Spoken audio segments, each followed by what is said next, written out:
అందరికీ నమస్కారం. జేటెన్ టీవీకి స్వాగతం. హైదరాబాద్ గచ్చిబౌలిలో ఉత్సాహంగా రన్ ఫర్ గ్రేస్ కార్యక్రమం కాంబియంట్ గ్లోబల్ గ్రేస్ క్యాన్సర్ రన్ 2024 నిర్వహించబడింది. విజేతలకు మంత్రి కోమటిరెడ్డి వెంకటరెడ్డి బహుమతులు ప్రదానం చేశారు.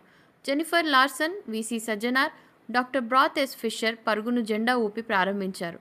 కోమటిరెడ్డి వెంకటరెడ్డి హైదరాబాద్లోని గచ్చిబౌలిలో జరిగిన పరుగులో 20,000 మంది పాల్గొన్నారు.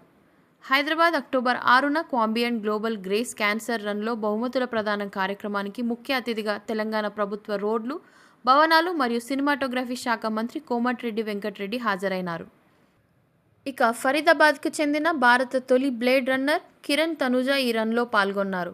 3 సంవత్సరాల నుండి 80 సంవత్సరాల వయసు గల వివిధ వర్గాల ప్రజలు ఇందులో పాల్గొన్నారు. ఉచిత క్యాన్సర్ స్క్రీనింగ్ కోసం నిధుల సేకరణ కోసం ఈ రన్ను నిర్వహించారు. జీవితంలో ఏదైనా జరగొచ్చు అన్నారు కిరణ్.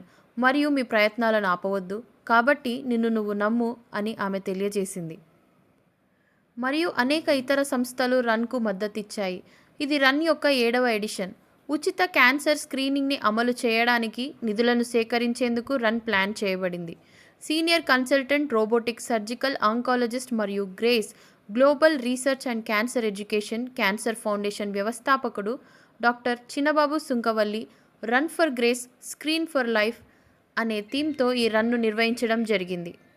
డాక్టర్ చినబాబు ప్రకారం రన్ యొక్క లక్ష్యాలు క్యాన్సర్ గురించి అవగాహన కల్పించడం ద్వారా ప్రజల జీవితాలపై అర్థవంతమైన ప్రభావాన్ని చూపడం, సమాజంలో క్యాన్సర్ను నివారించడానికి మరియు ఎదుర్కొనడానికి శారీరక శ్రమను ఒక సాధనంగా ప్రోత్సహించడం మరియు ప్రజలు చురుకైన జీవనశైలిని నడిపించడంలో సహాయపడటం మరియు పెంచడం, నిరుపేదలను వారి ఇంటి వద్దే ఉచితంగా పరీక్షించడానికి నిధులు సమీకరించుకోవడం మా లక్ష్యాలు అన్నారు.